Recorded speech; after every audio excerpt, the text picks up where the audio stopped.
Sejam bem-vindos ao nosso segundo episódio do Workshop SíndicoNet, Sucesso versus Fracassos, Novos Patamares da Gestão Condominial. Foi muito interessante que no primeiro episódio a gente apontou ali os erros com todos os nossos especialistas. Nos comentários a gente pôde observar ali que muitos de vocês se identificaram inclusive com esses erros. Isso é muito bacana da gente absorver aquilo para tentar aprender e buscar então o jeito certo. E hoje então chegou a hora da gente mostrar junto com os nossos especialistas o jeito certo de fazer tudo que foi apontado no primeiro episódio. Lembrando que no terceiro episódio a gente então se aprofunda um pouco mais nas principais dúvidas que vocês tiverem em relação a cada tema ali específico. E no quarto episódio então, aí é o episódio chave do nosso workshop, que é justamente quando a gente vai amarrar tudo que a gente aprendeu numa espécie de uma roda de habilidades do síndico que está nesse novo patamar e como que ele consegue explorar cada uma dessas disciplinas a ponto de evoluir ainda mais na capacitação como gestor condominial. Então, sejam bem-vindos aí ao nosso segundo episódio.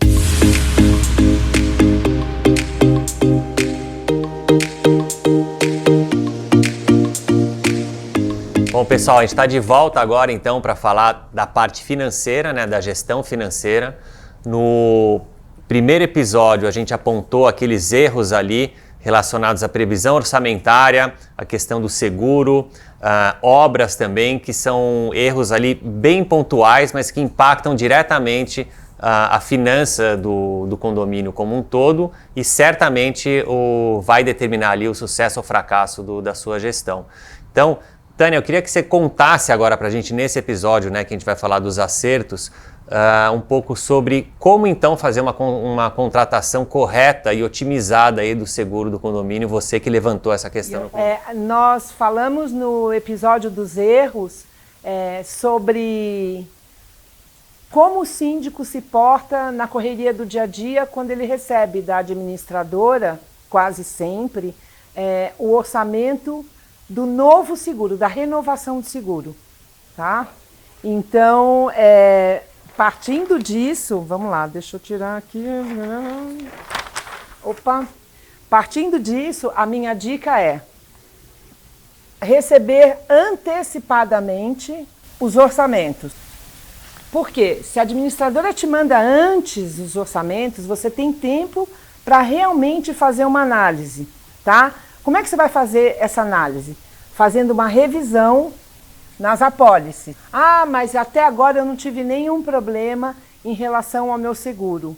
Mas é justamente por você não ter tido isso que você tem que mitigar os riscos daqui para frente. Graças a Deus você não teve, mas vamos fazer uma coisa assim bem mais profissional para que você esteja totalmente blindada em relação ao patrimônio de quem você está cuidando. Então vamos lá. Se você puder, consulte, tá, o agente de seguro, que é a pessoa que vai te dizer o que realmente essa cobertura ela traz de benefício, aonde ela está fazendo esse gerenciamento de risco dentro do seu condomínio. Tá explicado até aí? Tá, então eu vou dar um exemplo. Um prédio antigo, um prédio que você tem tubulações de ferro, tubulação hidráulica, tubulações. Você tem um prédio que você fez o item tubulações, você colocou lá R$20 mil. E o prédio tem tubulações de ferro e se houver um problema, você no mínimo vai gastar, já aconteceu comigo, R$45 mil. Seu seguro está certo? Seu seguro não vai cobrir, ele pode nem cobrir o valor dos 20 mil, tá? Então você tem que fazer um gerenciamento de risco. Eu coloquei aqui exatamente a blindagem do condomínio. Eu tive um condomínio onde as tubulações, não só as que vazaram, mas quando a gente foi fazer o tratamento, as do lado estavam todas comprometidas. Então uma coisa que ia ser 10 mil, acabou ficando em 80 mil reais. Então, o seu seguro nas tubulações de 20 mil, você já tem uma previsão, já furou. Então, esse eu acho que esse passo a passo, para mim, é super importante. Tem aquele ponto que você tinha comentado, Tânia, de você, até da gestão de risco, né? De você entender ali quais são os riscos que aquele condomínio, que aquele empreendimento está envolvido também. Por exemplo, a questão da inundação, né? Sim. Garagens. Você tem que ver o pior cenário. Guarda isso. Sempre avalie o pior cenário. Tá? Inundação. Por exemplo, uma inundação agora na época de chuva. Todos os carros que estavam no seu condomínio são das pessoas do condomínio? Você tem um cadastro bem feito? Ou entra no seu condomínio carro de visitante? Aquele carro tem seguro? Você está totalmente seguro pela sua convenção? Na sua convenção diz que você não vai pagar esse carro? Outra coisa, na sua garagem tem um lugar onde você guarda os pacotes de e-commerce que chegam. Aconteceu isso. Aí há uma inundação e aquilo que está lá para o seu condomínio que ele não veio buscar se perde na inundação. Quem paga isso? O condomínio paga. Você tem seguro disso? Então, assim, no meu caso, eu aprendi que você tem que colocar o pior cenário e em cima disso, mas eu sou obrigada a saber de seguro? Não, é o que a Angélica falou. Você tem que consultar quem sabe. E aí você vai aprender. E acho que mostrar para a sua administradora também que você está interessado e que você quer sim saber fazer uma análise mais aprofundada daquela apólice. E aí, isso eu posso dizer que todos os orçamentos que você pedir e que você passar por ele pega o mais barato, nem sempre você está na melhor. E outra, se você não abrir, se você não comparar, você precisa de tempo para isso. Então você receber antes. E comparar. Fazer o comparativo. Que geralmente vem muito em cima, né? Da data. Ou você não olha.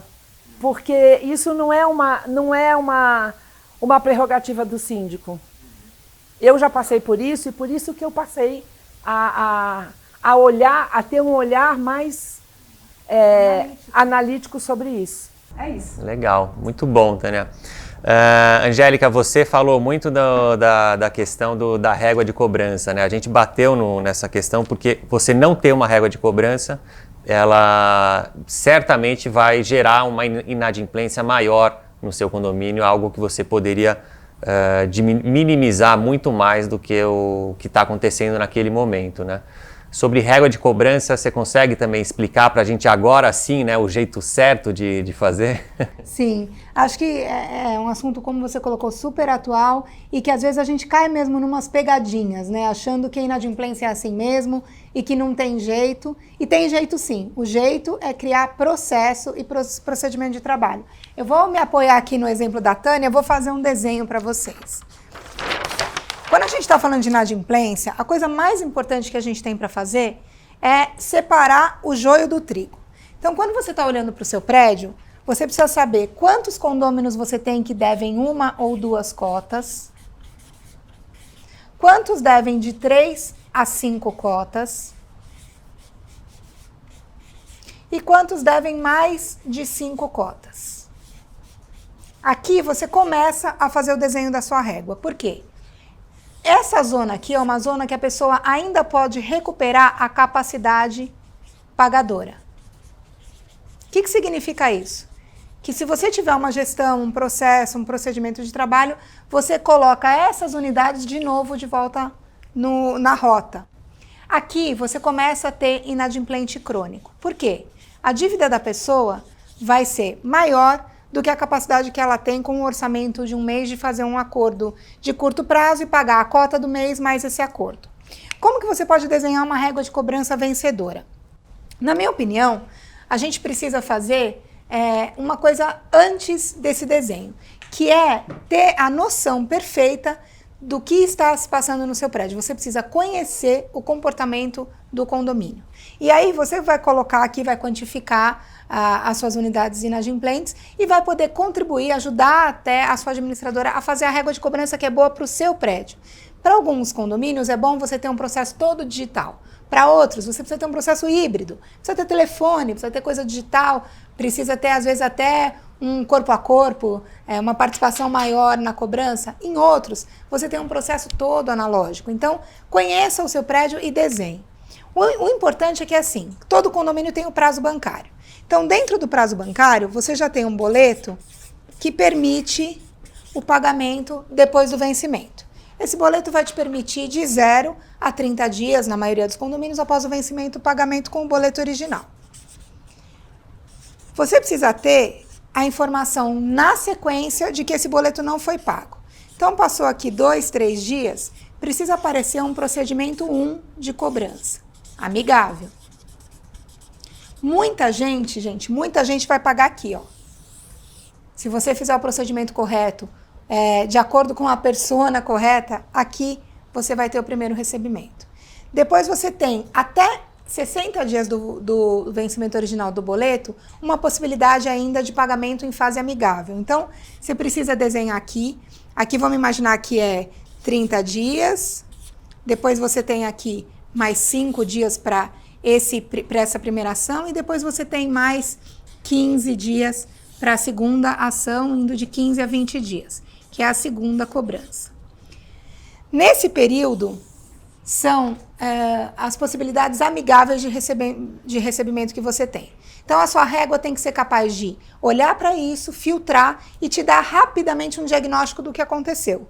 E aí, você precisa ter agilidade para a cobrança não amigável. O que significa ter agilidade? As coisas não são como elas sempre foram. Você precisa ter um processo de cobrança não amigável.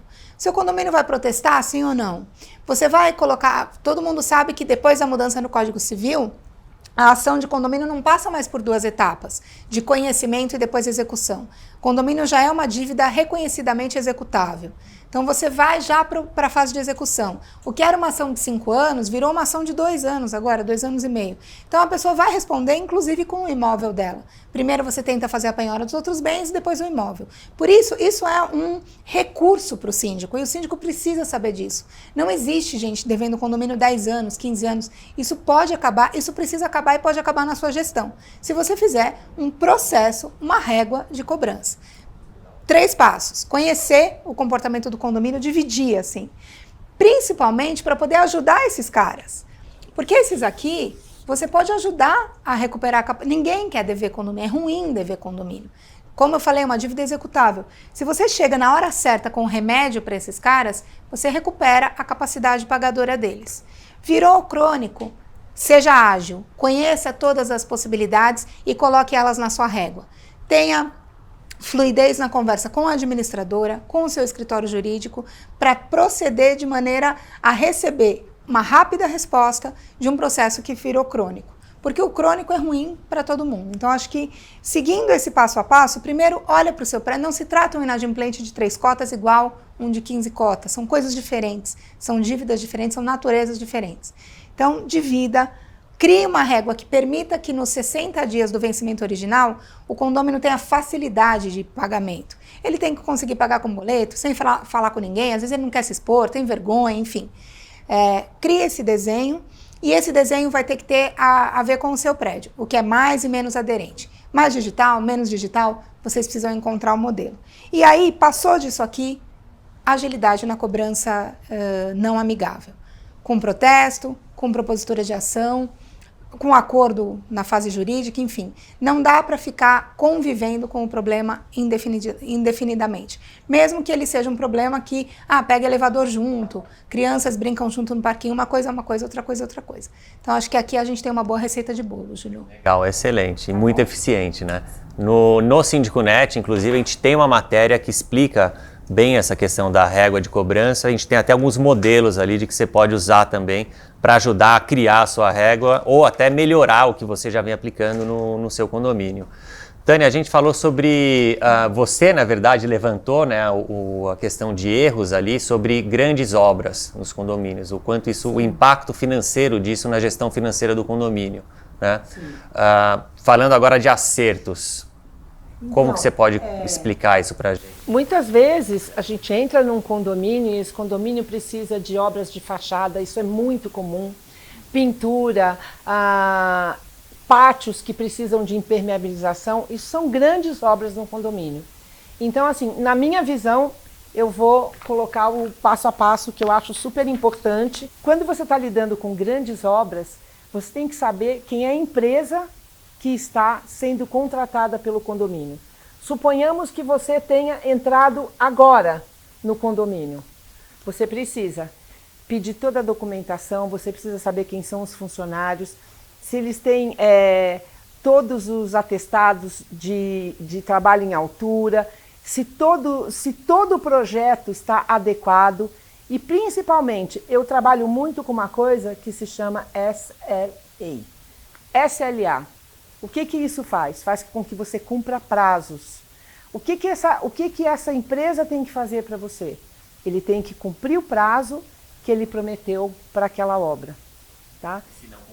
Se ele não cumprir, ele paga. Contratualmente tem uma penalidade, ele paga uma multa. Então, isso te garante. Por quê? O condômino começa, quando vai ficar pronto? Está terminando? Vamos fazer? Então, isso você tem que estar no contrato. Ah, mas essa não é minha parte. É a parte da administradora, é a parte do jurídico, é a parte do síndico, todo mundo trabalhando junto. Acho que essa é a nossa grande dica aqui.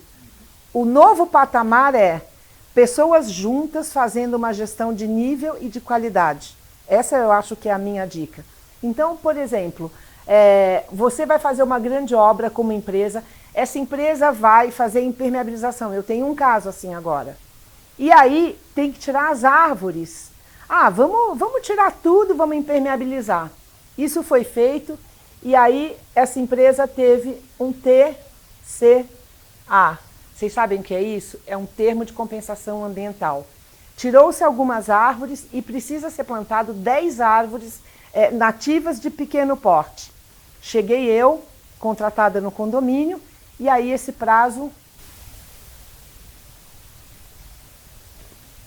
expirou em 19 de fevereiro. E aí, gente, vamos falar da pandemia, que no Brasil foi em março, e é caríssima, é uma multa altíssima por árvore. Então, a gente não pode procurar quem é a culpa. Existia um termo, existia um prazo, então a gestão dos prazos tem que ser feita por quem? Pelo síndico. Então, dentro da sua obra tem que ter toda a documentação da empresa, tá? Um prazo bem claro, se ele não cumprir. E o SLA, ele serve para te dar garantia de que o seu trabalho vai ser apresentado no momento certo, sem nenhum erro.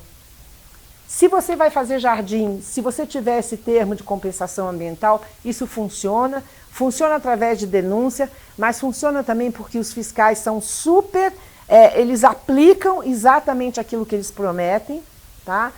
Obras, né, é tão complexo que inclusive tem até mais pontos ali que a gente tem que checar, verificar, a questão do seguro também. Sim. Tudo isso a gente vai até depois dar um aprofundamento, até queria lembrar, né, a gente vai ter o Conexão Síndico Net no dia 24, 25 e 26 de novembro, e lá a gente, não só esse assunto, como vários outros, a gente também vai aprofundar. Outro erro que a gente falou foi de previsão orçamentária. Angélica, eu acho que você sabe mais do que ninguém como fazer aí sim, né, fazer a previsão da forma correta, considerando aqueles pontos que você levantou no primeiro episódio. Então, assim, o primeiro erro básico que a gente falou foi a questão de ter uma previsão orçamentária olhando só para o ano anterior, sem fazer um exercício de orçamento de fato profissional. Então, eu queria pegar até o gancho da Tânia e falar um pouco sobre esse novo patamar de gestão. Vamos falar disso para fazer a previsão orçamentária. O que significa um jeito contemporâneo de fazer a previsão orçamentária? A gente tem o costume de olhar o que aconteceu aqui no ano anterior e repetir o orçamento só aplicando o índice de correção. Por que isso necessariamente não é uma boa saída? Porque quando a gente faz previsão orçamentária, a gente não está olhando única e exclusivamente para a manutenção do condomínio, para as despesas que vão fazer frente para as receitas que vão fazer frente à despesa ordinária. A gente tem que olhar para uma coisa chamada, e a gente já falou várias vezes aqui sobre isso, de plano diretor. Essa é a diferença de um síndico que está no papel absolutamente contemporâneo, que é um gestor de ativo de patrimônio, de um síndico que está olhando apenas para uma gestão de curto prazo. Se você está olhando para uma gestão de curto prazo, você fala, talvez seja mais popular, eu tome uma decisão mais popular, não vamos reajustar o condomínio esse ano, estou há 3 anos sem reajustar condomínio.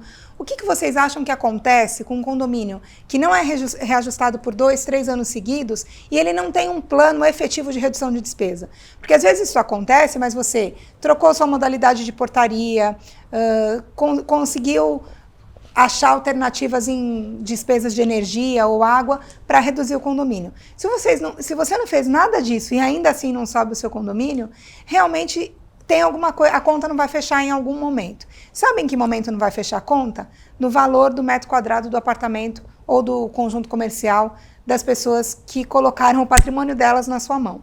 Então, uma previsão orçamentária bem feita, pessoal, está ancorada num plano diretor. O que esse plano diretor faz? Ele toma decisões de curto,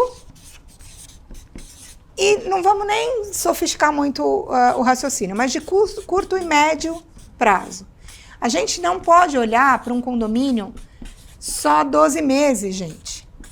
Ninguém consegue fazer uma transformação em 12 meses. Então, você precisa fazer pelo menos um plano diretor de 24 meses.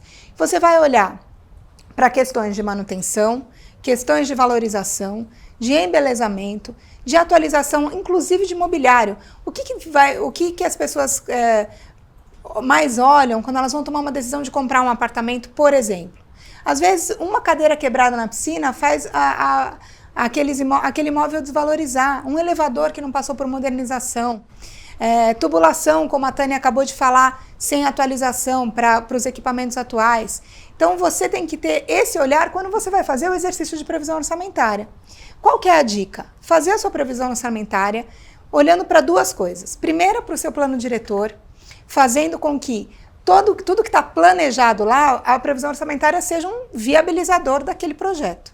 Então, não se faz previsão orçamentária uma semana antes da Assembleia, pessoal. A gente faz previsão orçamentária durante 30, 60 dias. Primeira dica é, construa um plano diretor e então faça a sua previsão orçamentária. E a segunda dica, síndicos profissionais, síndicos moradores, não são necessariamente expert em finanças. Aqui a gente tem a Tânia, que é uma mestre em matemática, mas não necessariamente isso acontece aí no seu condomínio.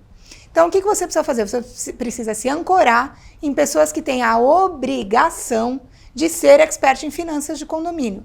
Por exemplo, a sua administradora. Você paga para a sua administradora e ela tem obrigação de ter lá a pessoa que te atende com esse olhar de plano diretor, de gestão correta de inadimplência, de fazer orçamento de 24 meses e não só de 12, de ser um viabilizador dos projetos do síndico e do conselho. Então, eu fecho essa dica aqui de previsão orçamentária falando assim, você não está sozinho, parece até autoajuda, mas é verdade. Você não está sozinho, você tem um monte de recurso em volta de você para tomar decisão.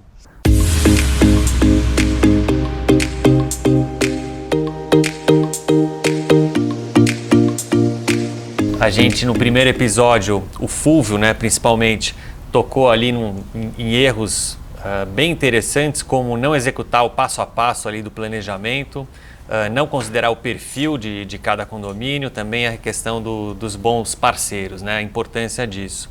E além de um pouquinho ali do desalinhamento, né, da parceria com a administradora. Em relação a esse passo a passo do planejamento inicial do condomínio, Fúvio, que a gente falou das atas, né, a inspeção, a inadimplência, o seguro, ver se tem processos, né, e até a questão do perfil do condomínio, né. Conta como você faz na prática, quando você assume um condomínio, esse passo a passo aí desse planejamento para a gente.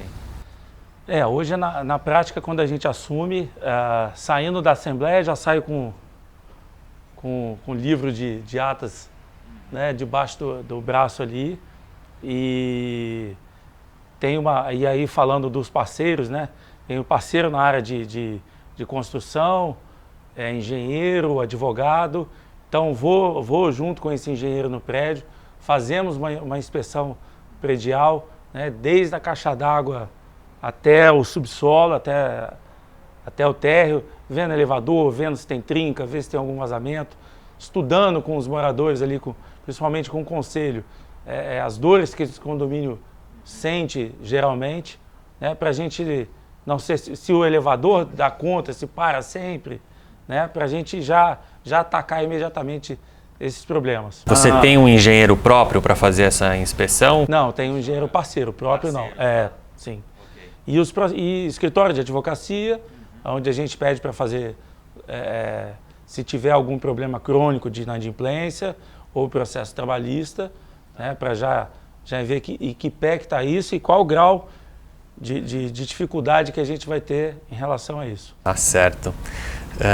Pedro, entrando aí naquele, você apontou 3 erros super específicos ali, né? Contratação de colaboradores para a empresa de síndico profissional muito em cima da hora, né? Elaboração da proposta comercial e definição certa ali do tipo de cliente que você quer atender. Nesse primeiro erro, contratação de colaboradores, né? Como que você costuma fazer essas contratações para a sua empresa? E o quanto elas te ajudam na gestão também, né, dos seus condomínios? Então, a primeira coisa que nós temos que ter em atenção é que nós temos que nos antecipar ao crescimento da empresa. Empresa é empresa, seja a área qualquer que nós atuamos. Então a gente tem que fazer um planejamento de onde estamos hoje e onde a gente quer chegar nos próximos anos. Não falamos de um planejamento a 5 anos, mas estamos falando de um planejamento pelo menos a 2 anos, 3 anos. Se nós já temos um planejamento de crescimento, então temos que entender que o nosso RH também tem que aumentar. Então nós temos que nos antecipar a esse crescimento e já nos prepararmos para isso. Como nos preparamos? Definimos o escopo do profissional que encaixa no perfil da nossa empresa. Como é que nós gostaríamos que o nosso colaborador atuasse perante o cliente final, perante o cliente que nós trabalhamos e que paga as nossas contas. Então a definição desse escopo do profissional é extremamente importante para saber de quem nós estamos indo atrás no mercado. Ao mesmo tempo, nos relacionamentos do dia-a-dia que a gente tem, a gente acaba por cruzar com pessoas que nós avaliamos que encaixam dentro do perfil e que sabemos que estão num momento que podem, mais cedo ou mais tarde, fazer parte da equipe. Então é sempre bom estar atento àquelas pessoas que nós nos cruzamos no dia-a-dia, porque quase de certeza as pessoas que você irá contratar para trabalhar com você se cruzou elas no seu âmbito profissional. Então existe uma chance muito grande, então temos que estar sempre antenados para isso. Ao mesmo tempo temos que nos preparar previamente para as épocas de pico de eleição de síndico, de troca de síndico, que é o 1º e o 3º trimestre de cada ano. Então se nós já sabemos que aí vai haver mais propostas e mais chances da nossa carteira de clientes ampliar, nós temos que nos preparar já para termos profissionais prontos para entrar nessa altura, caso a demanda realmente ela exista. E no final, a última recomendação que posso dar para minimizar o erro de uma má contratação é termos sempre uma bolsa de currículos atualizada. Termos sempre pessoas que nós já identificamos, que nós já entrevistamos, que há um encaixe, só que não temos ainda espaço para eles. Vamos mantendo isso mensalmente atualizado, a saber se o seu profissional se recolocou ou não, para que quando a gente necessita, a gente ali imediatamente atua. E não tem que correr desesperado atrás de um profissional porque entrou um contrato grande e não temos ninguém para colocar lá. Se colocarmos a pessoa errada, vai nos prejudicar na empresa e o nosso nome no mercado. Legal, então você vai buscando essas conexões com essas pessoas que você entende que um dia podem fazer parte da sua equipe, você deixa elas ali no seu radar, na sua bolsa de currículos, mantém o contato para quando for necessário, então. Exatamente. Ou seja, você não precisa contratar antes também para ter um custo, mas você tem um banco ali de currículos atualizados e de acordo com o perfil da sua empresa, né? Exatamente. Legal, Pedro. E seguindo essa linha, assim, a sua empresa hoje, ela tem condições de crescer mais com essa estrutura que você está montando para ela? Nós fizemos um planejamento há 5 anos na empresa, fomos mais ambiciosos e nós hoje entendemos que a nossa empresa, desde que fizemos esse planejamento o ano passado, ela conseguiria dobrar a carteira de clientes. Então nós fizemos um planejamento que até 3 anos conseguimos dobrar a carteira de clientes e temos estrutura para isso. Ô Fúvio, no seu caso, né, um ponto ali que você falou que é justamente a questão do perfil de cada condomínio, né? Como que você faz essa leitura, né, da forma acertada ali e para checar e que você entende então que você prepara a sua gestão para aquele perfil de condomínio? Mais uma vez o livro de ata ajuda um pouco nisso, né? Você você vê a história daquele condomínio ali. Se tem muita confusão, se não tem. Eu já peguei condomínio ali que em um ano tiveram 5 síndicos. Caramba, Então, aí você já tem um sinal ali de que... De como é que você vai ter que atuar naquilo ali, né? A gestão de conflito vai ficar mais... Tem que ficar mais... A luz amarela ali acesa ali. Mas estudar o perfil do prédio, as áreas comuns que ele tem, a quantidade de portão de acesso que ele tem, se o perfil é de proprietário, se o perfil é de inquilino, perfil de idade, né? Cachorro, criança, né? Eu acho que o estudo vai mais para a gestão de conflito, de como você vai lidar com aquilo ali. E aí estudar o perfil de inadimplência, né? Para você não ser surpreendido com nada ali na frente, você assumir o prédio tranquilamente, sabendo que até para você poder precificar, né, esse condomínio, porque não é assim, eu cobro, vou dar um exemplo, R$15 por unidade. Não, tem condomínio que realmente, se a pessoa está te contratando, se você é um excelente síndico, tem o seu valor, você vai dar o seu valor porque você sabe o trabalho que ele vai te dar. E se estão te contratando, é porque sabe que você vai ser um profissional que vai dar conta daquele trabalho ali. Pedro, elaboração da proposta comercial, né? Outro ponto que você destacou, outro erro aí, né? Como que você atua nisso? Né? Então, primeiro, nós temos que entender o formato de trabalho da empresa. Não dá para você apresentar uma proposta comercial ofertando coisas que você não está habituado a trabalhar, que você não sabe como ou não é aquilo que você faz no dia a dia, não é o seu feijão com arroz. Então, primeiro você tem que entender o seu formato de trabalho e entender as suas limitações quando você elabora uma proposta comercial. Seguidamente, e acho que esta é a parte mais importante, você tem que entender as necessidades do cliente. Por isso eu forço sempre uma reunião presencial. Nesta fase de pandemia é mais por videoconferência, mas entender e ouvir do outro lado quais são as dores. Entender onde é que nós vamos ter que focar os nossos esforços e, de uma certa forma, quantificar o esforço, o grau de esforço que vamos ter que dar e de dedicação e de número de horas naquele cliente específico. Para que no final, quando a gente coloca o preço versus a demanda do cliente, seja algo equilibrado. Porque muitas vezes a gente tenta, o preço é atrativo, mas a demanda é tão alta que não paga o preço que a gente cobra lá. E acaba por nos arrastar, não só nesse cliente, mas a influenciar e impactar forte em toda a nossa carteira. Fúvio, você tinha comentado sobre não ter bons parceiros, né? O quanto impacta. Como que você montou a sua rede de parceiros? Aqueles parceiros essenciais, na verdade, que são os que te ajudam nos seus condomínios. A gente, quando consegue, até junto com a administradora, já pegando o gancho lá da administradora também, uma carteira maior, né? E um bom parceiro, ele acaba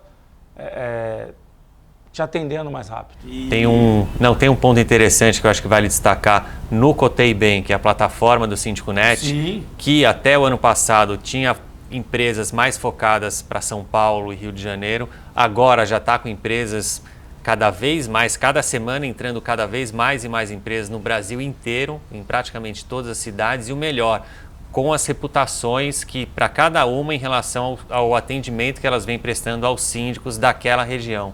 Então, tem virado, a gente tem visto no Síndico.net, mais uma forma de análise e checagem de busca por parceiros e de saber também aqueles que estão desempenhando o melhor trabalho ou não. Né? E até os próprios moradores sabem disso, né? Até com acesso à plataforma, vê que essa empresa de credibilidade é que está trabalhando ali no condomínio dele. Exatamente. Então isso reforça bastante. Legal. E aí é bom para a gente. Muito bom. Para fechar, Pedro, aquele seu terceiro erro lá que você levantou, que é justamente, no seu caso aí, não ter uma definição certa do tipo de cliente que você quer atender, né? Como que isso aconteceu na prática para você? E você falou que isso foi um ponto de virada ali na sua empresa. Eu acho que é um tema, eu acho que vale a pena a gente falar sobre isso, que vamos conversar no próximo Conexão. Legal. Conexão, uma palestra muito focada nisso. Então aqui a gente só vai dar uma pincelada sobre esse tema. Mas quando na minha empresa a gente definiu o cliente tipo, qual seria a tipologia de clientes com que nós iríamos trabalhar, isso mudou completamente a nossa forma de trabalho. Nós crescemos bastante a partir do momento que começamos a transmitir aos nossos parceiros de trabalho qual era aqueles clientes que nós tínhamos melhor forma de trabalho com eles. Ao mesmo tempo, isso obrigou-nos a olhar para dentro, de nós definirmos o nosso DNA, de definirmos a nossa forma de nos apresentarmos ao mercado e dizermos somos uma empresa que é especializada nesta tipologia de condomínios, nos ajudou a nós entendermos a nossa própria identidade, especializarmos no nosso segmento e os nossos parceiros nos reconhecerem como empresas com mais capacidade para atender aquela tipologia de clientes. O que é que isso nos deu? Deu com que nós tivéssemos um conjunto maior de clientes similares e nós conseguimos internamente definir processos e procedimentos e um planejamento melhor para conseguirmos atuar nos nossos clientes.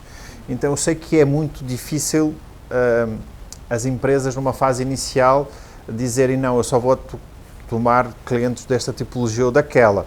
Quando estou a começar, qualquer cliente é um cliente. Só que a partir do momento que ele reconhece que ele trabalha melhor em condomínio clube, trabalha melhor em condomínio de alto padrão, trabalha melhor em condomínio comercial, ele deve seguir esse caminho, porque ele só se vai dar bem aí e os parceiros no mercado e também os seus clientes vão reconhecer que ele é um especialista da área e que ele quer aquele tipo de prestador de serviço porque ele conhece, porque ele entende o cliente.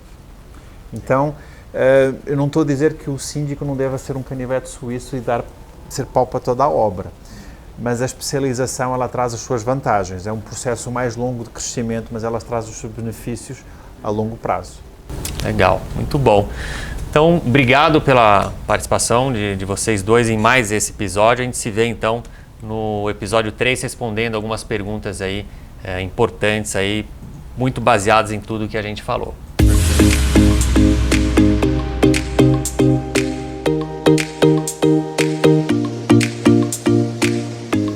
No primeiro episódio, o Newton levantou aí itens que merecem uma atenção especial no seu planejamento da manutenção, como bomba submersa, ar-condicionado, o filtro de areia da piscina, os playgrounds e também o hidrante de recalque.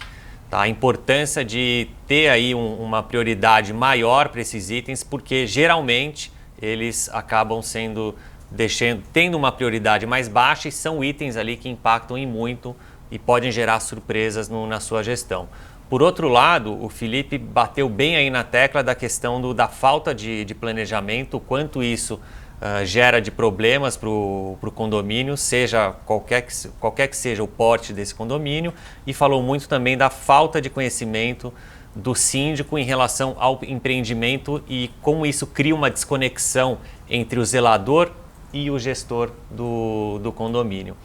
Felipe, eu queria pedir para você então para explicar agora sim, né, que a gente está falando dos acertos, como que funciona essa questão como fazer aí um planejamento dessa manutenção, ou como criar um plano de manutenção para o condomínio. Você pode desenhar um pouco, contar um pouco para a gente como funciona? Com toda certeza. O plano de manutenção, o planejamento, o gestor precisa ter em mente, primeiro, pegar um pedaço de papel, uma caneta, sentar e responder as 6 perguntas que eu vou colocar aqui no quadro para a gente poder começar a fazer esse bate-bola para elevar o nível, para poder subir a régua e passar a ter sucesso com a manutenção predial, começando com o pé direito, tendo um planejamento bem feito. Legal. Então, Júlio, eu vou fazer aqui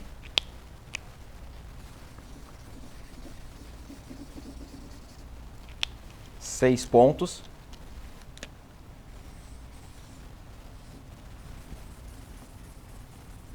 E aqui, ó, na junção desses 6 itens é que está o planejamento. Aqui está o meu plano. Aqui está o meu plano de manutenção. São esses 6 pontos que a gente precisa ficar atento para poder ter um bom planejamento, ter um bom plano de manutenção. O primeiro, o quê? O síndico vai pegar a caneta e vai rabiscar ali no papelzinho o que ele vai executar no prédio dele. Eu vou ter manutenção preventiva? Eu vou ter manutenção preditiva? Ou eu vou trabalhar só com corretiva? Não sei. Ele que vai responder. Não existem 2 planos de manutenção idênticos, não existem 2 prédios idênticos, por isso que você tem que fazer o do seu prédio. O que eu vou executar aqui no meu empreendimento? Eu consigo, com o que eu tenho, executar o quê? Passo 1. O que vai ser feito? Eu vou fazer manutenção na bomba, vou fazer manutenção no filtro, lista exatamente todos os pontos que vai ser executado dentro do prédio. Feito isso, vai para o segundo passo. Quando que eu executo isso aqui? Quando que eu vou fazer? Agora eu já defini que eu vou realizar manutenção nos meus quadros elétricos, vou fazer a parada de energia. Quando eu vou fazer isso? Todos os meses? Uma vez por ano? De 3 em 3 meses? Lista exatamente de em quanto tempo você vai fazer as suas atividades aí no prédio. Bacana, Felipe, muito bonito, mas como que eu vou executar isso? Próxima pergunta. Você vai responder. Como que você vai fazer?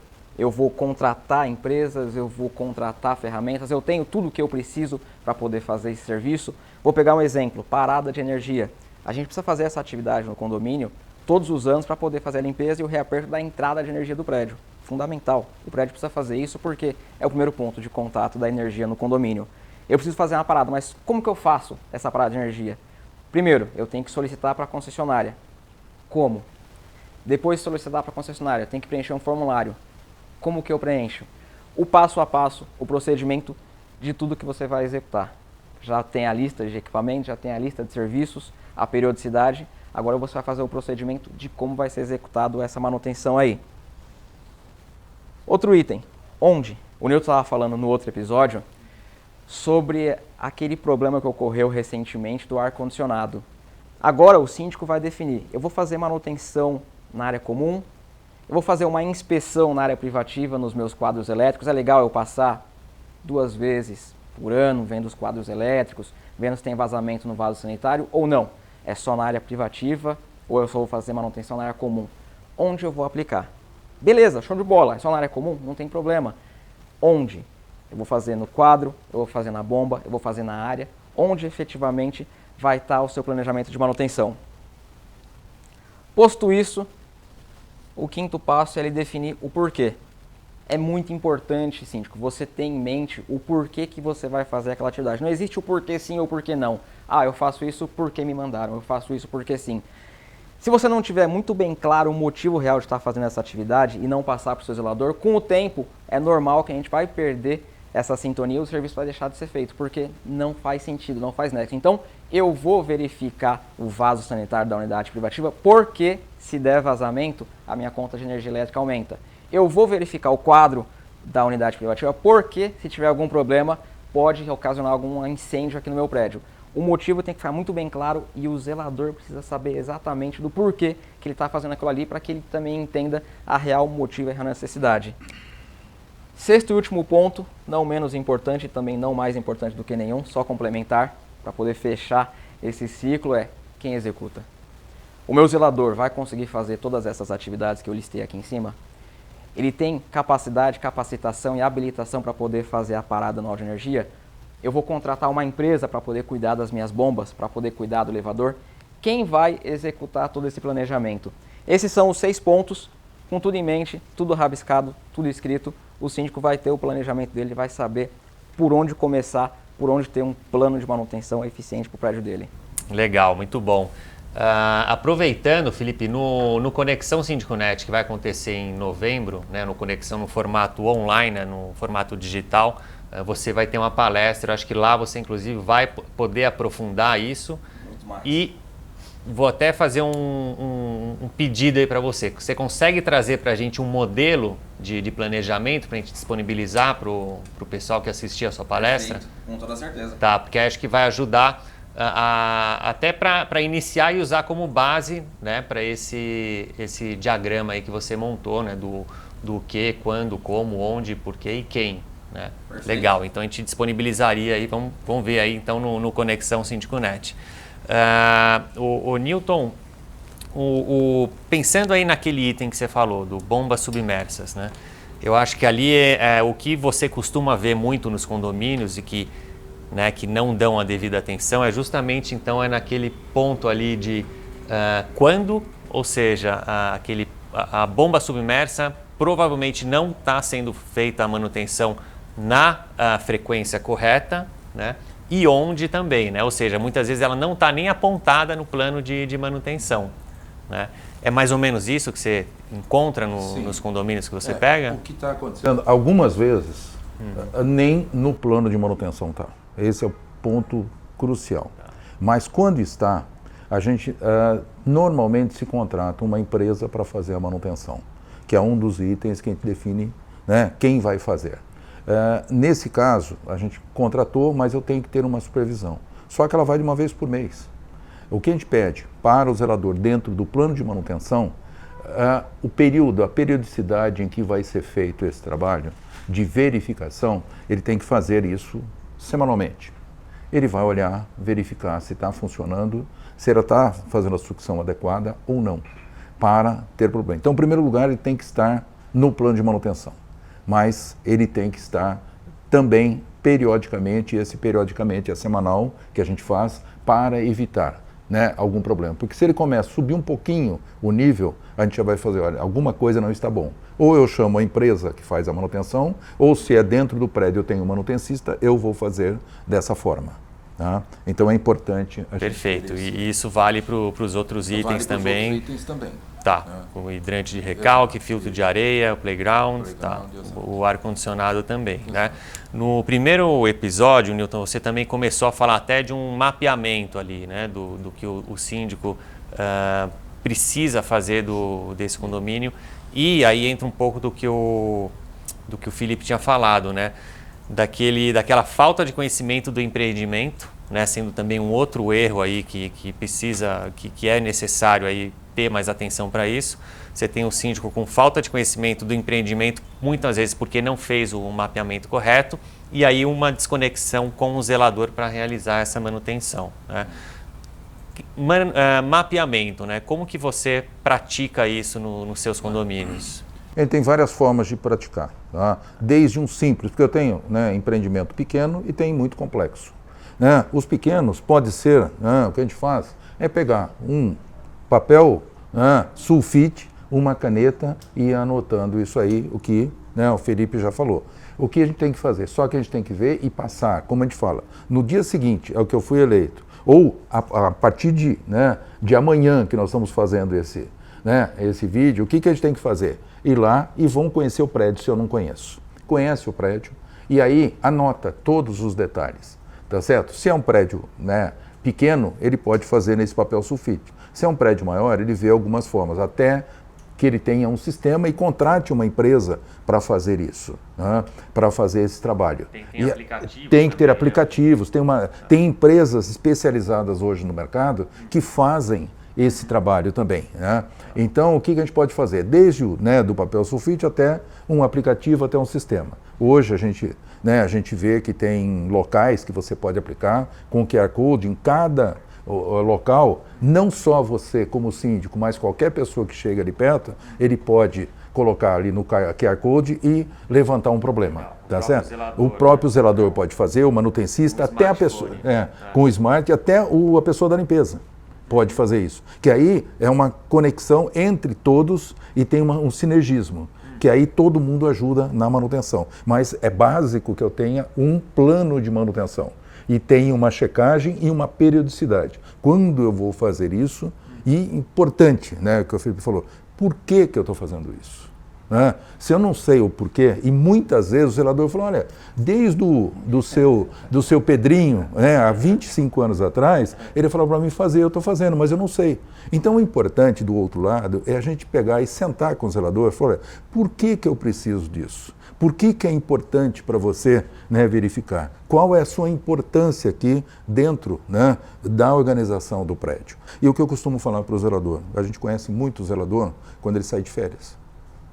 Né? Quando ele sai de férias, é o momento que, se a manutenção está boa, naquele momento que ele deixou o manutencista ou deixou uma pessoa do lugar dele para verificar, qualquer um vai chegar lá e falar, puxa vida, aqui esse é o plano do meu zelador. Eu vou acompanhar isso. Semanalmente eu tenho que ver lâmpada queimada, ou diariamente eu tenho que ver essa lâmpada, tenho que trocar, eu tenho que ir lá no recalque, né? Semanalmente eu vou lá levanta a tampa e veja. Então a pessoa fica muito fácil. Se não tem nada, tá certo? Vai acontecer. E se nós tivermos quebra-galho, o zelador sempre está acertando o quebra-galho, ele saiu de férias, pronto. O quebra-galho no dia seguinte vai ter a quebra. Felipe, no seu curso, eu lembro que você dá uma dica muito interessante que você fala e tem muito a ver com essa questão da gestão da equipe de manutenção. Eu não lembro exatamente o termo que você usou, mas é quando você consegue aproveitar a rotina por exemplo, do profissional de limpeza para ele também ajudar a apontar problemas ali ou conseguir também ajudar na inspeção do empreendimento. Você lembra desse ponto? Conta um pouquinho. Multiplicador interno. Multiplicador interno. Quando você tem diversas rotinas do seu empreendimento, por exemplo, verificar os banheiros dos halls. Todo hall tem um banheiro, então a equipe de limpeza já passa ali para poder fazer a limpeza dela. É treinar aquele profissional para poder, além de fazer o serviço de limpeza, verificar também lâmpada, torneira, vaso sanitário, verificar os itens de manutenção e ele passa para a equipe de manutenção. Você otimiza a sua mão de obra, você aproveita quem já está passando por ali. Não faz sentido eu pedir para o zelador fazer o mesmo trajeto que a equipe de limpeza já fez, que a equipe de segurança está fazendo a ronda no perímetro. Não faz sentido. Então você aproveita esse tempo, essa mão de obra, com um multiplicador interno.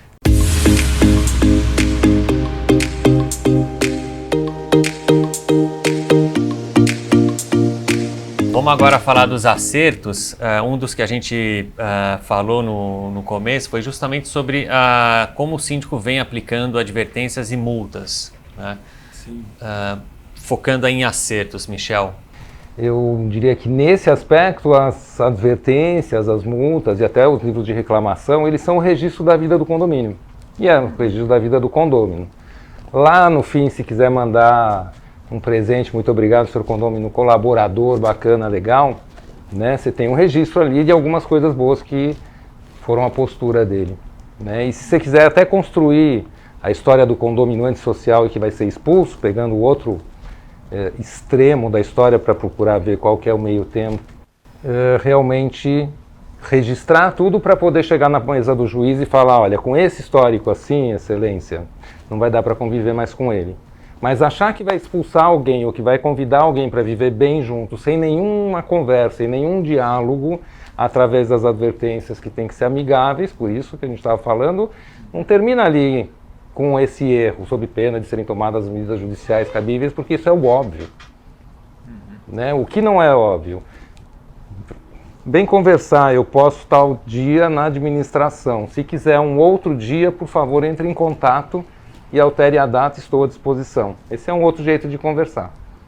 Né? A pessoa já sabe que foi advertida, vai virar multa se ela não mudar o comportamento ou não explicar. E ela sabe que a multa não é a última, vai ter a reiterada. Não precisa ficar colocando exatamente isso, porque isso é o óbvio.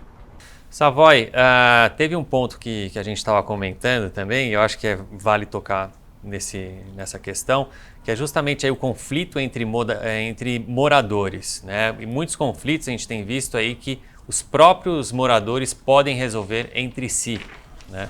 E você estava comentando de um jeito aí bacana, interessante, uma alternativa para lidar com isso. A gente está falando de acertos, né? E hoje existem ferramentas para o síndico que ele pode se utilizar, porque normalmente as pessoas se socorrem do síndico, mas, por exemplo, existem problemas que o síndico, com todo respeito, não tem nada a ver com esse problema, não é um problema do condomínio, então é um problema entre vizinhos.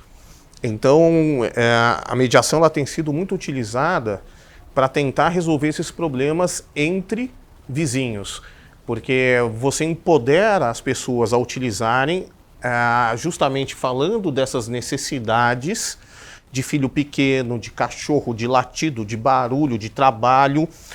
O Michel até comentou um caso propriamente dele, que não precisou de mediação, porque ele teve a clareza de ir lá conversar com o condômino que estava fazendo uma reforma e chegou, obviamente, a uma solução, porque é uma pessoa muito esclarecida, mas tem alguns que não são assim.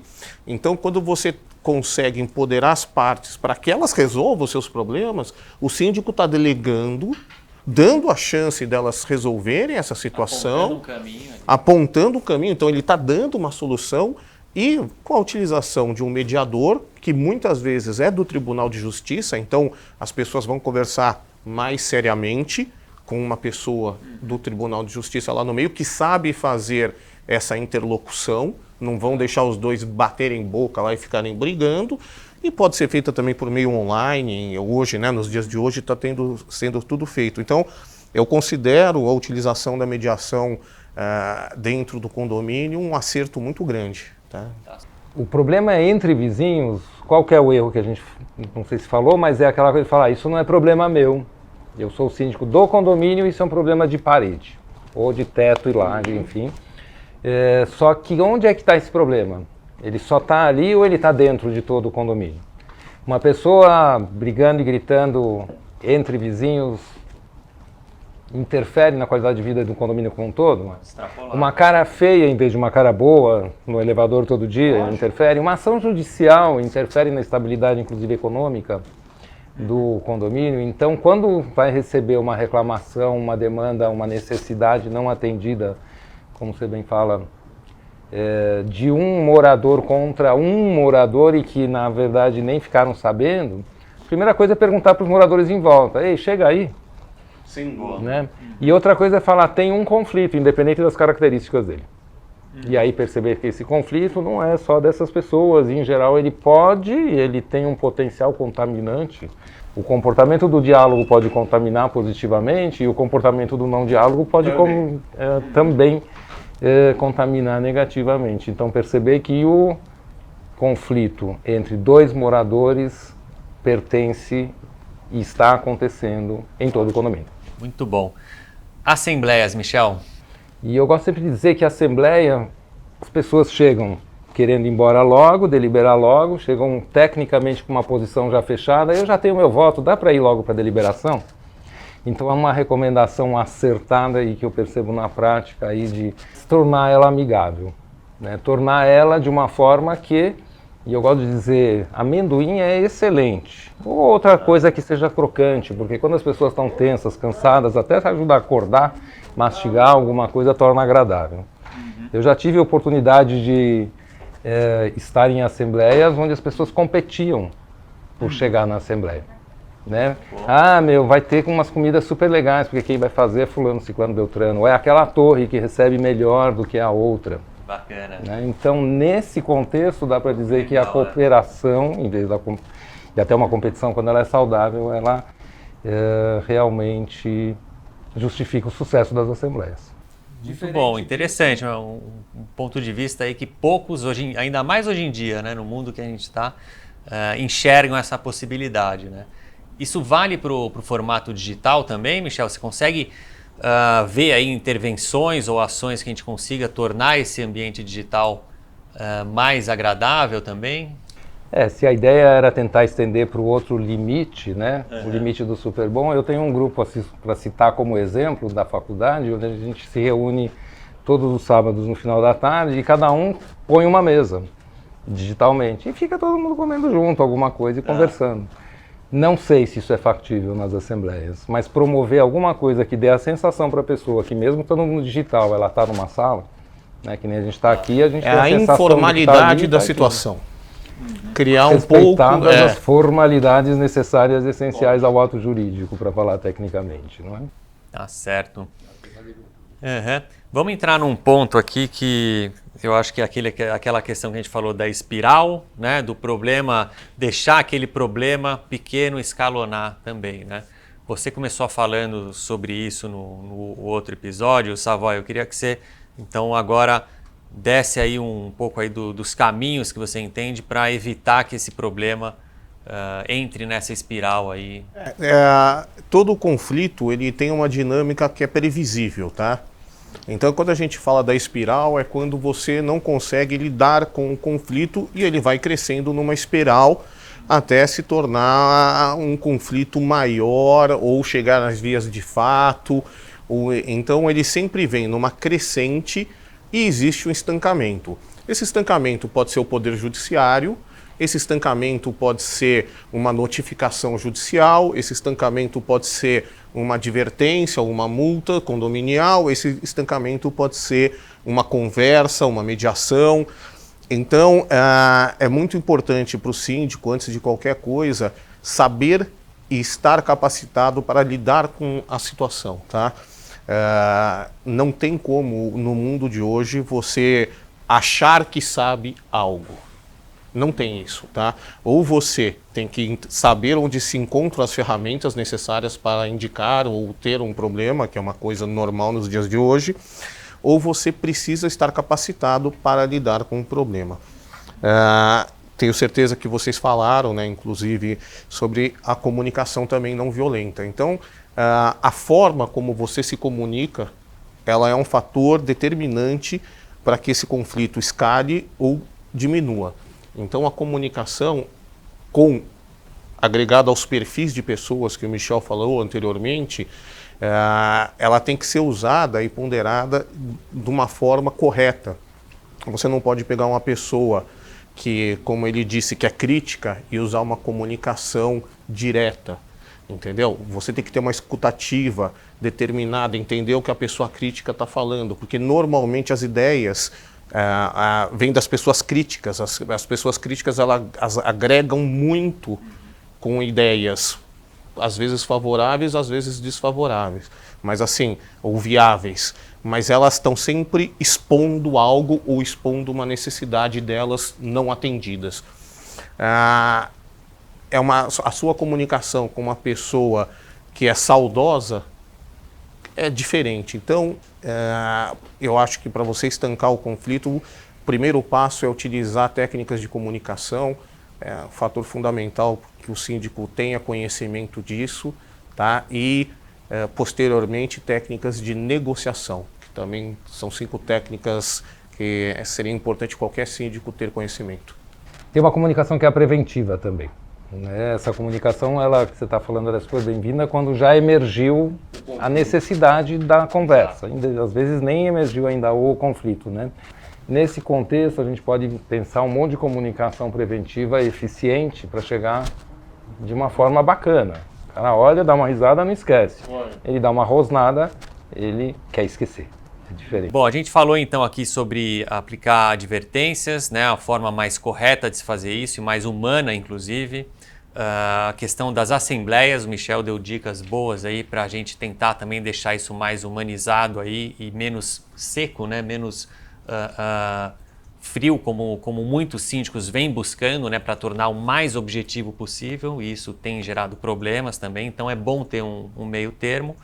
Empoderamento aí dos próprios moradores também poderem se entender e também não deixar aí o problema escalonar. O Conexão Síndico.net, que vai acontecer no dia 24, 25 e 26 de novembro, a gente vai poder explorar melhor também esses pontos de uma forma mais aprofundada, totalmente relacionados aí à mediação de conflitos e prevenção também de conflitos.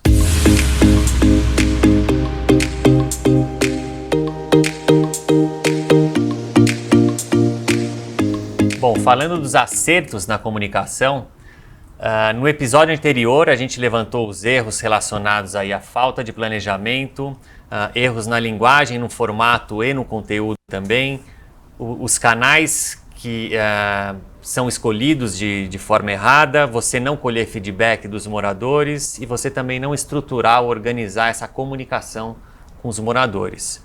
Tem vários outros que a gente poderia falar também, mas vamos focar agora então nos acertos relacionados a esses pontos que a gente levantou. O primeiro ponto, vamos falar do planejamento. Taula, conta pra gente então como que você estrutura aí o seu planejamento. Eu imagino que você faça isso quando você assume um condomínio, né? E conta assim um passo a passo assim rápido pra gente de como isso funciona. A primeira coisa é entender o perfil do condomínio, né? Então, para que a gente comece até o planejamento, e a gente faz um lançamento do planejamento da comunicação específico para aquele condomínio. Então, a gente começa com uma pesquisa para entender quais são os canais que esses condôminos vão ter mais acesso. Então, a gente pergunta sobre acesso ao WhatsApp, se ele gosta de receber os comunicados via vídeo ou via impresso, porque nós vamos focar para aquele condomínio, nós vamos usar todos os canais, tá? Sempre, porque muda também o perfil do condomínio ao longo da gestão, que pessoas mudam, pessoas, né, vão morar no condomínio e não participaram daquela pesquisa inicial. Então, a gente sempre faz uma pesquisa que está dentro daquilo que a gente falou, de ouvir o condômino e identificar perfil, tá? Feito isso, a gente determina qual dia da semana que para aquele condomínio a gente vai mandar aquele resumo do que está acontecendo na gestão. Então, durante um determinado dia da semana, eu mando como foi a gestão, o que a gente está fazendo de projeto, como está o andamento dos projetos. Algo bem objetivo, deixando o condômino antenado naquilo que ele decidiu, por exemplo, em assembleias. Então, ele recebe ali de forma rápida, escrita, via WhatsApp, né, já falando de canal, via mala direta, o mesmo comunicado a gente manda de formas diferentes por vários canais. Legal. Outro dia da semana, por exemplo, a gente manda, e aí mensal, um boletim da transparência, que é algo mais técnico, voltado para questões financeiras, voltado para a questão de certificados. Legal. Boletim da transparência. Boletim da transparência. Mensal, nesse caso. Mensal. Tá. E nós temos um outro, que a gente mostra como está a manutenção, o dia a dia, aquilo que o condômino não vê normalmente, porque faz parte, a obrigação de todo síndico, mas mostrar que está sendo feito gera confiança, gera conexão, traz tranquilidade. Então a gente mostra como está a equipe da limpeza, a gente coloca lá qual era o planejamento e fotinho do que foi executado. Eu chamo nos meus condomínios, já aconteceu, ele é mensal também. Tá? A gente manda em tempos diferentes para as pessoas lerem, né? Porque são dois materiais um pouco mais longos. E eu mando por todos os canais. E quando eu digo todos os canais, é o WhatsApp, que a gente tem uma lista de comunicação direta com o condômino, e pelo mailing, que pode ser ou do próprio condomínio, do site do condomínio, ou da administradora. Tá? E no elevador, o que eu coloco no elevador? Já está disponível para você, nos canais, o boletim da transparência do mês. Para lembrar. Catarina, acho que linguagem e formato, né? A gente comentou sobre isso, você deu até alguns exemplos, e acho que você tem até alguns exemplos legais de acertos agora para contar para a gente, né? Sim. Então, voltando aí ao famoso comunicado de elevador, né? Que eu mostrei para vocês, aqueles enormes, e depois fui aprendendo aí com o tempo a fazer coisas mais enxutas, né? Então, assim como a Taula tem o boletim da transparência dela, eu tenho um relatório que é mais simplesinho, até porque o meu condomínio é pequeno, né? Então, aqui é um relatório de desempenho. E aí eu fiz ele muito mais enxuto, né? Em tópicos, com uma letra maior, sem erros também, uma coisa que a gente tem que tomar muito cuidado para não ter erros de gramaticais, português. E indo direto ao principal assunto nesse caso, que era o quê? O AVCB renovado.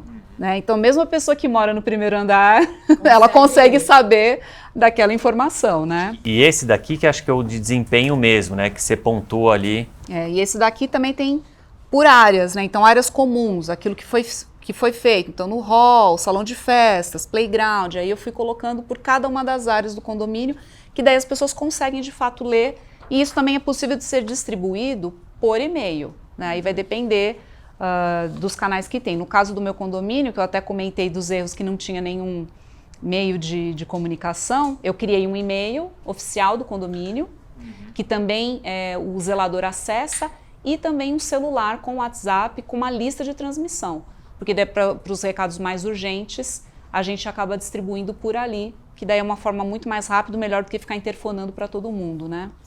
E esse daqui é um outro exemplo, quando eu estava fazendo uma campanha para as pessoas aderirem ao treinamento de brigada de incêndio.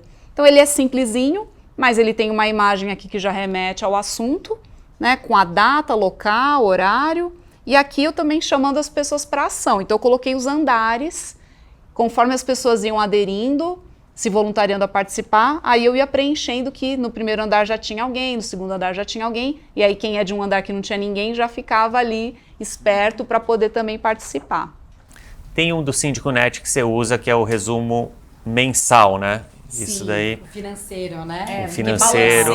Balancete é uma coisa que ninguém entende. Pouco morador lê, entende. Não entendem nada. E ficam ali só pagando o boleto, às vezes achando que a conta está cara, mas elas não sabem nem para onde que o dinheiro dela está indo. Então, num primeiro momento, eu fiz uns gráficos, né, com o apoio da minha administradora, gráficos e tabelas. E depois, ainda não estava num formato ideal, e aí eu acabei aderindo a este resumo do mês, que tem os gráficos principais, que daí mostra a movimentação, saldo na conta, inadimplência, evolução dos fundos. E depois aqui embaixo tem uma parte também de manutenções, que daí mostra as realizações, em que pé que as coisas estão e pequenos recados. Então fica uma forma organizada, falando da parte financeira de uma forma bem objetiva, né? Com gráfico, porque as pessoas conseguem entender, porque pega aquele balancete linha por linha, as pessoas bate o olho e não entende, né? E esse boletim, ele é fácil para qualquer pessoa, mesmo que não tenha intimidade, porque ele fala de receita, despesa, leva o saldo e mostra os realizados daquele mês, né? É bem interessante mesmo, ele é assim, ele tem toda uma parte gráfica, a parte gráfica é muito importante saber explorar isso, e o legal é que a gente disponibiliza esse template, esse modelo aqui, que é muito fácil você montar ele e aplicar os números, os gráficos são formados também aqui automaticamente, e isso assim ajuda muito, né? E é o tipo de comunicação que tem que ter um ritmo certo, tem que ter uma data sagrada. Sim. Se você envia isso todo dia 5 do mês, tem que ser todo dia 5 do mês para aquele condômino saber que naquele dia ele vai receber aquele comunicado, e começa até a virar um comunicado esperado por ele para saber. Agenda, exatamente. Então, esse comunicado e outros, até esse template, né, esse modelo, a gente vai disponibilizar, na verdade a Taula vai disponibilizar, lembrando que você vai participar do Conexão Síndico.net também com uma palestra sobre comunicação, e eu acho que ali vai ser super oportuno a gente também disponibilizar não só esse modelo, como outros aí que vocês podem utilizar. A gente não comentou sobre um erro que eu queria falar aqui, posso? Claro. Falando do elevador, que é algo que a gente está, né? Hoje a gente tem muita aquelas TVs de elevador, aquela plataforma super bacana, né? Já vem com um apelo visual legal para o condômino. Mas uma coisa que às vezes eu vou nos condomínios não tem como, eu leio todos os comunicados de elevador, é inevitável. E a gente se surpreende, às vezes, com algo que eu acho que é uma dica muito importante. Nunca colocar em locais que passam visitas ou pessoas que são externas ao condomínio ou tenham interesse em adquirir um imóvel naquele lugar, algo que vá desvalorizar o patrimônio. Né? Eu fui uma vez num condomínio e estava no elevador assim, comunicando aos condôminos que alguém tinha jogado bituca de cigarro pela janela e que tinha queimado um sofá. E estava ali a imagem da bituca e o sofá. Imagina alguém indo comprar um apartamento ali falando, vou repensar porque corro o risco de incêndio aqui no meu apartamento. Então são coisas que a gente tem que tomar cuidado. E falando da questão de consultar os moradores, que eu falei do erro de não ouvir, de não sentir, de ter esse feedback da coletividade. Voltando à questão que eu abordei da reforma que a gente suspendeu por causa da pandemia, em conversa até com a Taula sobre a melhor forma de consultar os moradores, aí eu cheguei à conclusão de que a melhor coisa era fazer uma enquete para ouvir todo mundo. Então nós abrimos uma enquete, reforçamos muito para que todos participassem, e a gente teve aí mais de 80% dos moradores votaram, sendo favoráveis à entrada de prestadores de serviço com regras transitórias, limitação de horário, quantidade de pessoas e por aí vai. Tem um ponto, Taula, que eu imagino que você vai explorar na sua palestra, né? Se não explorar, já é uma sugestão, mas eu acho que você vai fazer, e tem tudo a ver com comunicação. É você também explorar essa comunicação para buscar aí um feedback, também falando de feedback, mas você entender como que está a avaliação da sua gestão em relação à percepção dos moradores. E aí acho que você pode até depois contar como que você faz isso e como que você aplica aquela pesquisa que a gente chama de NPS, que é Net Promoter Score, onde os moradores vão pontuar de 0 a 10 ali, né, se eles indicariam a sua gestão para algum amigo. E essa questão da reputação acho que é um ponto super interessante. Sim. Você também ter essa percepção aí de como está indo a sua gestão. A gente pode disponibilizar, inclusive, a pesquisa que eu uso mesmo lá no Conexão, para quem se inscrever. Sim. Mas eu uso muito a pesquisa de satisfação em termos de todos os serviços. Então, eu faço essa pesquisa, Júlio, nos meus condomínios a cada 6 meses, tá? E a gente planeja, inclusive, as mudanças, o que vamos orçar, que caminho vamos seguir, por meio da pesquisa de satisfação e de intenção, que é a que eu uso para desenhar o plano diretor. A gente até falou isso um pouquinho no primeiro Conexão. Verdade. Exatamente. Eu percebo do primeiro Conexão para agora que eu participei, pouco se falava em planejamento estratégico, em plano diretor, em toda essa tecnologia voltada para condomínio e como Conexão influenciou isso. Hoje a gente faz live, conversa com gente de vários lugares do Brasil e como eles estão antenados nessas mudanças que estão acontecendo, como o condomínio se tornou cada vez mais com uma tendência empresarial, sim, mas não para o lado marketing. Não, os condomínios estão fazendo mesmo. Eu vou nas concorrências, é muito bacana de ver que hoje o mercado transformou. É muito do que a gente vem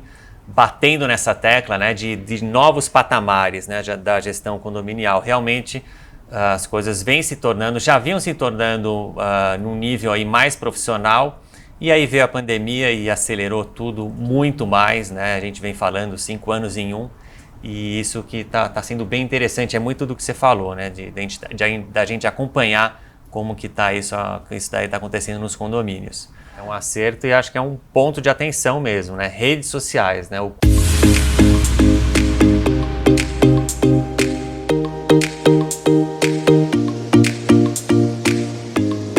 Bom, entrando agora nos acertos nas áreas aí relacionadas a questões jurídicas e também de inadimplência. Tiago, você comentou ali, né, no primeiro episódio sobre a questão do contrato do síndico profissional, né? Os erros ali relacionados a isso.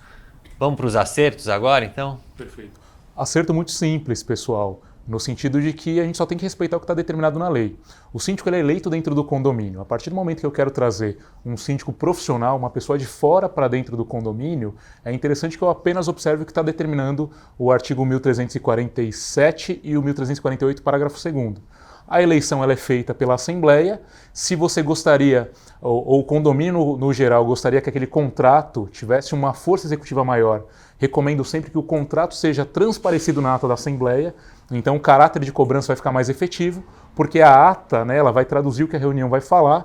Então nada melhor do que, se há um contrato com o síndico, por que não esse contrato estar na ata da Assembleia? Prevendo os horários, prevendo as datas que ele vai participar da vida do condomínio, a frequência com que ele vai tratar com o pessoal do conselho, oportunidades que ele vai mandar os comunicados, eventualmente se vai participar ou não do grupo de WhatsApp, como o Márcio bem falou, mas por que não trazer esse contrato para a ata de Assembleia para que aquela garantia de executividade daquilo que está sendo proposto pelo profissional tenha mais força e, obviamente, a Assembleia chancela tudo aquilo que está sendo proposto. Se eventualmente não dá tempo, aí isso que eu ia falar. Porque muitas vezes na eleição ali, o síndico muitas vezes não tem ali o contrato pronto, ou para você transpor isso para uma ata, né? Existe uma saída nesse caso? Existe sim. Existe sim, Júlio. Nada melhor do que a própria Assembleia escolher um representante legal para fins de assinatura desse contrato. Então, o síndico já está eleito, mas nada melhor do que a própria Assembleia ter aí a sua autonomia enquanto órgão dentro do condomínio e eleger uma pessoa que faça a assinatura efetiva desse contrato. Não precisa ser uma, não. Podem ser 2 ou até mesmo os conselheiros. Tiago, deixa eu te contar um caso. Anteontem, quarta-feira, eu participei de uma assembleia no centro aqui de São Paulo, uma assembleia por vídeo, e era eleição de síndico profissional. E olha que legal que eles fizeram no edital de convocação. Os síndicos, os candidatos profissionais tinham que mandar o seu currículo, um videozinho ali se apresentando e mandar a minuta do contrato. E o síndico eleito na Assembleia, automaticamente já era aquela minuta de contrato que foi enviada previamente, que ia ser assinada, naquele caso, pelos conselheiros. Então, olha que legal, todo mundo já tinha ciência do que ia ser assinado, porque foi um pré-requisito no edital. Márcio, voltando para você, esse ponto realmente, né, você falou que tem visto aí em vários condomínios síndicos naquela loucura do dia a dia, acabando não consultando aí técnicos em áreas específicas para dar encaminhamento aí nos assuntos, né? Como que o jeito certo de fazer isso, lógico, a gente sabe que é consultar os especialistas corretos. Eu enxergo como isso é um assunto que esbarra na área jurídica, mas ele nasce lá atrás de um problema administrativo. Nós não sabemos fazer previsão orçamentária.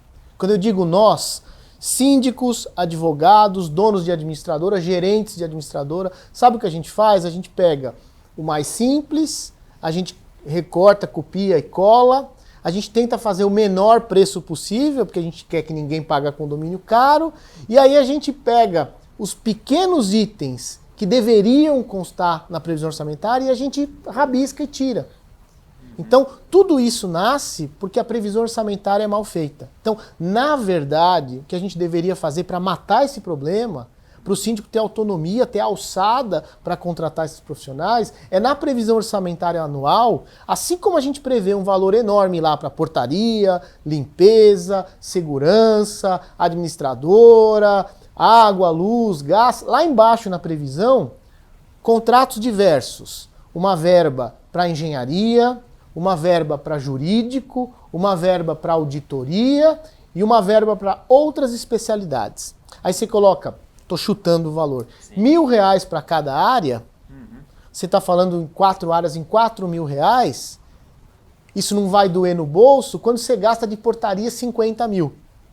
Então olha que é tão curioso, é tão paradoxal que as pessoas não se incomodam em gastar R$80 mil com portaria, limpeza e segurança, mas acham ruim gastar R$4.000 com jurídico, engenharia, auditoria e outras especialidades. Verdade. Ou seja, a gente não sabe interpretar uma previsão orçamentária e não sabe montar uma previsão orçamentária.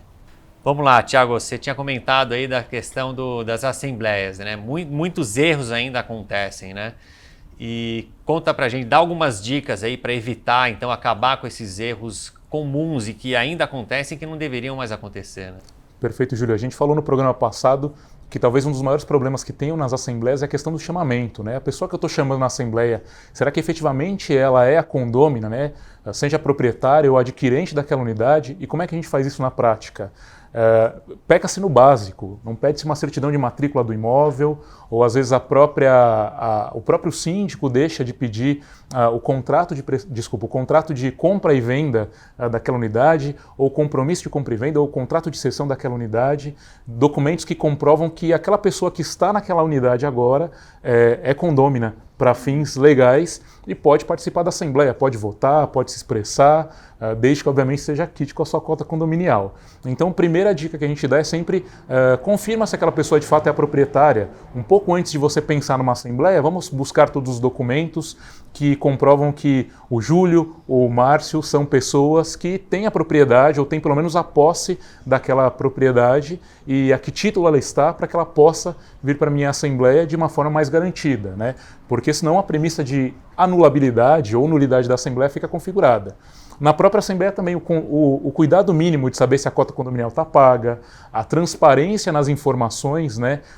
E aí a gente vê vários mecanismos hoje de assembleias, que tem assembleia que é gravada, tem assembleia que é filmada, tem assembleia que o condomínio já tem um gravadorzinho, deixa lá e já tudo que está sendo colocado na assembleia depois é transcrito de forma fiel, que também é outro problema.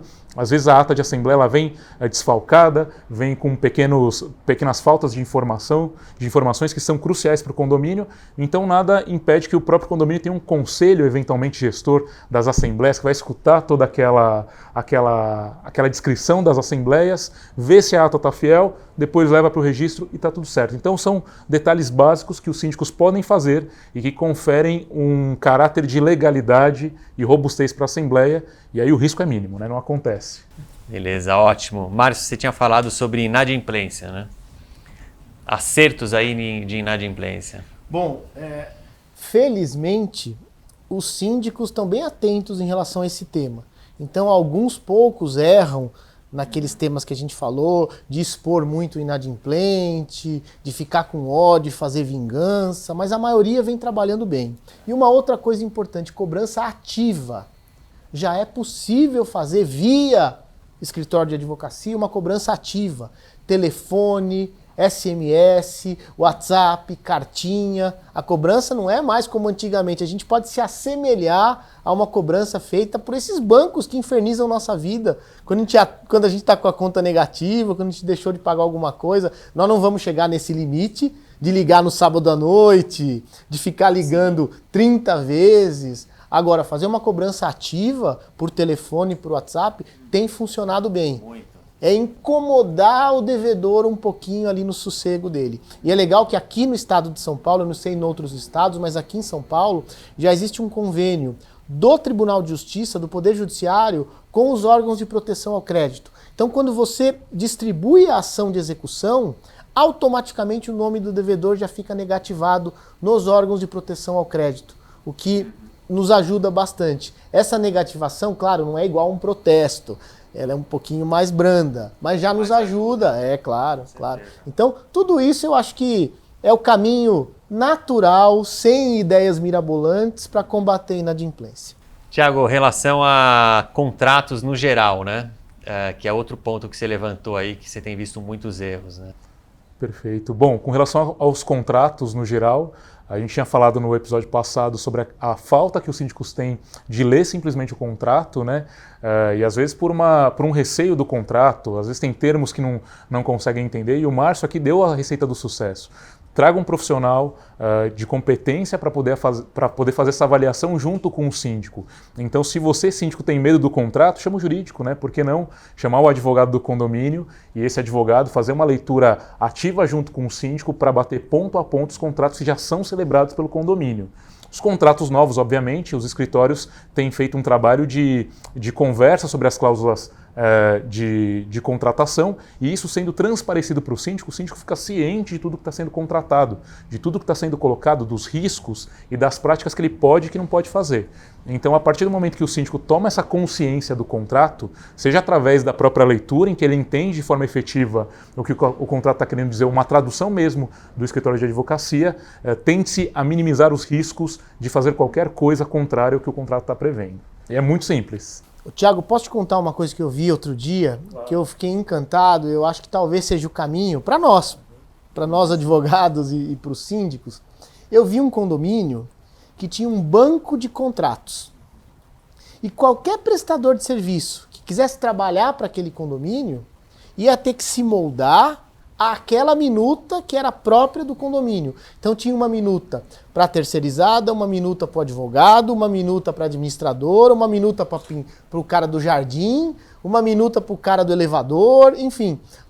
Quer trabalhar aqui? Esse é o nosso modelo de contrato. Você pode mudar uma outra coisinha, mas não é o seu contrato, é o nosso.